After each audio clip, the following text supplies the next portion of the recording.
ہارون کے پاس بہلول رحمۃ اللہ علیہ بیٹھے تھے، اور ہارون اللہ نے اسے دنیا بھی دی تھی، بادشاہت بھی تھی، لیکن اللہ نے اسے دل کی آنکھیں بھی نصیب فرمائی تھی، اس لیے دنیا کے اندر اب بھی ماحول میں رہتا ہے تو پھر دنیا ہی سمجھ میں آتی، اسی کی محبت آتی ہے۔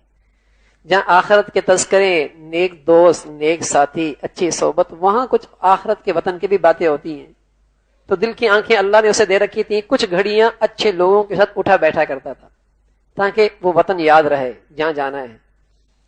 بس بہلول رحمۃ اللہ علیہ سے بے تکلف بھی تھی، تو ہاتھ میں چھڑی تھی، کہا بہلول یار یہ چھڑی تم لے لو، اور تم سے زیادہ کوئی کم عقل ہو تو یہ اسے دے دینا۔ مطلب کیا تھا؟ تم بڑے کم عقل ہو۔ حضرت بہلول لے گئے، دن گزر گئے، مہینے گزر گئے، سال گزر گئے، ایک وقت آیا کہ ہارون پر بیماری مسلط ہوئی، اور ایسی کہ سارے شاہی طبیب بھی عاجز ہو گئے، سارے حکماء نے بھی بس کر دی، اور سبھی نے لا علاج قرار دیا۔ اب بہلول آئے، کہ ہارون کہاں کا سفر درپیش ہے، کب واپسی ہے؟ کہا میاں جہاں جاتے ہیں وہاں واپسی نہیں ہوا کرتی۔ کہا اچھا راستے میں سیکورٹی، حفاظت کا انتظام، کھانے پینے کا انتظام، کتنا سہولت ہے، کہاں کہاں کیا ہے؟ کہا میاں آخرت کا سفر ہے، اس سفر میں یہ چیزیں نہیں ہوتی۔ کہا اچھا میاں تیاری کیا کی ہے؟ کہا میاں تیاری بھی کیا کی، کچھ بھی تیاری نہیں کی۔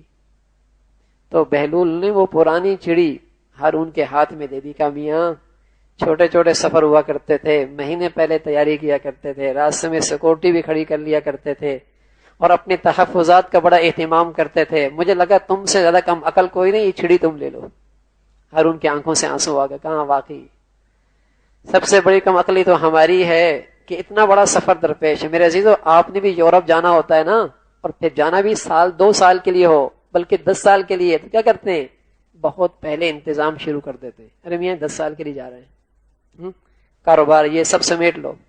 اور اس وقت میں اور آپ لانچ میں بیٹھے ہیں، اور اتنا لمبا سفر ہے کہ جہاں سے واپسی بھی کوئی نہیں، اور پتہ نہیں کہ سفر کب شروع ہو جائے، آج یا کل رات کو یا پرسوں، کسی وقت بھی روانگی ہے۔ لیکن ہم اپنے دل سے پوچھیں تیاری کتنی ہوئی ہے؟ تیاری کتنی ہوئی ہے؟ ایسا لگتا ہے کندھے پہ کسی کو سوار کر کے اس جہان لے کے چلے گئے، لیکن لگتا ہے ہم نے نہیں جانا۔